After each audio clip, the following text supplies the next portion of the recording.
आज हम पाठ 1 सदाचार के प्रश्न उत्तर करने वाले हैं। मैंने आपको उसके हिंदी अनुवाद करा दिए थे, ठीक है। अब आपको क्या करना है, आपके पास चित्रा वाली बुक होगी और विद्या वाली बुक होगी, दोनों में सेम ही है सारा काम। बस ऐसा है कि उसमें आपकी विद्या वाली जो पुस्तक है उसमें इसको प्रथम पाठ न लिख के द्वितीय पाठ लिखा होगा, तो उससे कोई फर्क नहीं पड़ रहा, हमें करने सारे ही हैं, ठीक है। चलो आज हम इसके प्रश्न उत्तर करेंगे। प्रश्न उत्तर संस्कृत में करना बहुत ही आसान होता है। मान लीजिए कोई प्रश्न है तो हम उसका उत्तर आसानी से लिख सकते हैं यदि हमने चैप्टर ध्यान से पढ़ा है। चलिए, जैसे पहला प्रश्न लिखा है यहाँ पे, केशाम आचार्य है सदाचार है। तो आपने चैप्टर पढ़ा है, पहले ही लाइन में इसका उत्तर है केशाम आचार्य है सदाचार है। हमें क्या करना है, इस केशाम की जगह वो जो उत्तर है उसे लिख देना है, बाकी हम प्रश्न को ऐसे ही लिखेंगे, ठीक है। जैसे सज्जना नाम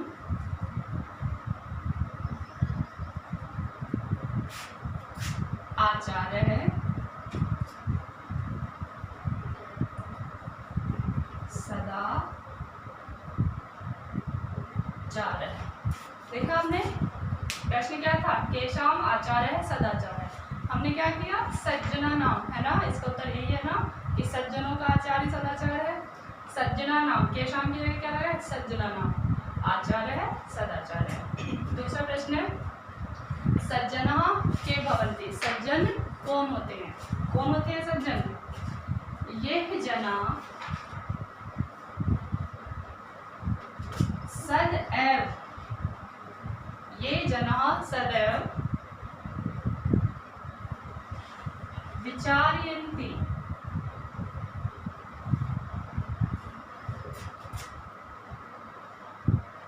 सदैव वदन्ति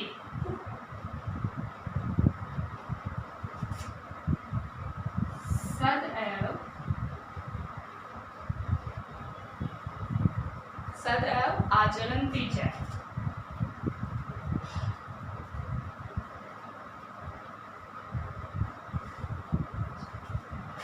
ते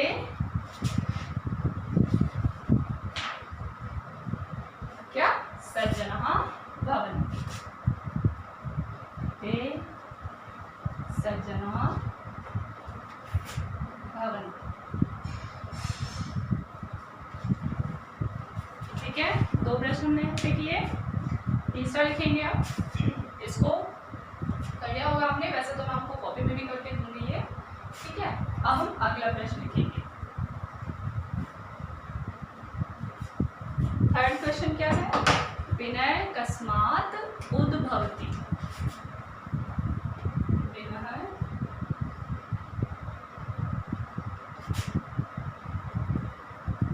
कस्मात्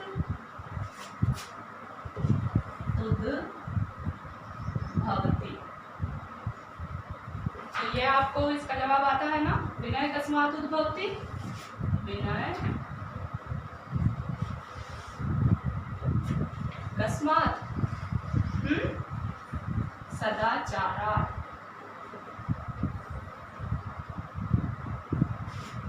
उद्भवति। क्योंकि चैप्टर का नाम क्या है, सदाचार है, तो ज्यादातर जो आपके उत्तर बनेंगे वो सदाचार वाले होंगे, ठीक है। चलिए नंबर 4 लिखते हैं।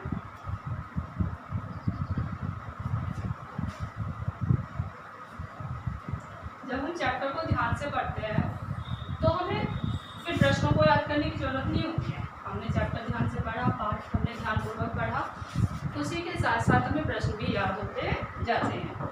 चौथा प्रश्न है, मनुष्याणां परमं धनं किमस्ति।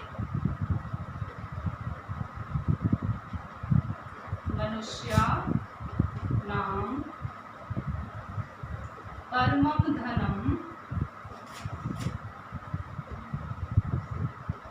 किम अस्ति, यानी कि मनुष्य का परम धन क्या है, क्या है मनुष्य का परम धन, मनुष्य का परम धन क्या है, आचरण उसका, व्यवहार उसका, आचरण। ठीक है। मनुष्याणाम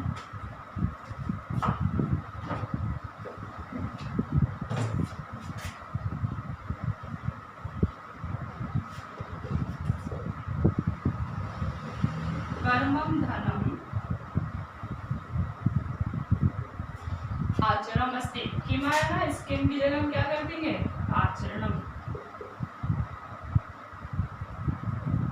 आचारम अस्ति। ठीक है। आसान है ना उत्तर लिखने। एक शब्द की जगह जहाँ पर किम, केशाम, का, के ये सब आता है, उसकी जगह सिर्फ हमें जो उत्तर है हमारा, वो छोटा भी होता है, कभी कभी बड़ा होता जाता है, एक ही शब्द का उत्तर होता है, उसकी जगह उस शब्द को रख देते हैं और बाकी हमारा उत्तर बना बनता है। ठीक है। तो प्रश्न नंबर 5 करते हैं।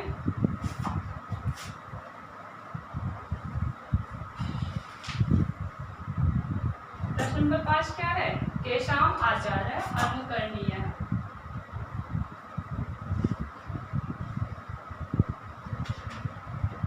बताइए, केशाम आचार्य अनुकरणीय है।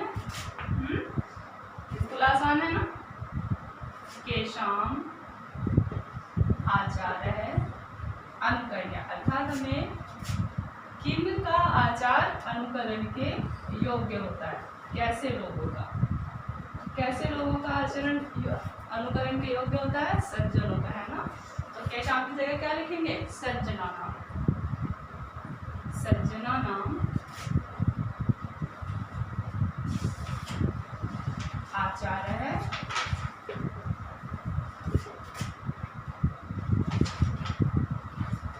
अनुकरणीय। ठीक है। मैंने आपको केवल 5 ही प्रश्न इस तरह से समझाए हैं, बाकी मैं आपको कॉपी में करके दूंगी। ठीक है। आगे आगे जब हम प्रश्नोत्तर करेंगे तो कुछ प्रश्न मैं आपको हल करके दूंगी, कुछ आप करेंगे। ठीक। अब आपने जो चैप्टर वहाँ पे लिखा है उसका हिंदी अर्थ लिख लिया है, वहाँ प्रश्न उत्तर डाल के इन प्रश्नोत्तर को करेंगे जितने भी प्रश्न इसमें हैं। ठीक है। आप चाहें तो प्रथम पाठ्य भी लिख सकते हैं या फिर द्वितीय पाठ्य भी लिख सकते हैं। पाठ हमें सारे ही करने हैं, वंदना से लेकर किन तक, कृष्ण तक। ठीक है। तो करना ये सब है आपको, इसको अच्छे से करेंगे। एक चीज और, आपके चैप्टर में आपके जितने भी पाठ हैं उन सब में नीचे क्या दिए हुए हैं, कुछ वाक्य दिए हुए हैं हिंदी के, जिन्हें संस्कृत में बनाना है। अब ये जो वाक्य हैं इन्हें हम जब कक्षा लगेगी तब करेंगे, या फिर मैं, क्योंकि इसके नियम होते हैं अनुवाद बनाने के, पहले मैं आपको उसके नियम समझाऊंगी फिर अनुवाद। तो हम पहले सारा काम करने के बाद उन सारे जो अनुवाद है उनको इकट्ठा ही कर लेंगे। ठीक है। चलिए आज के लिए इतना ही, कल हम दूसरा पाठ पढ़ेंगे।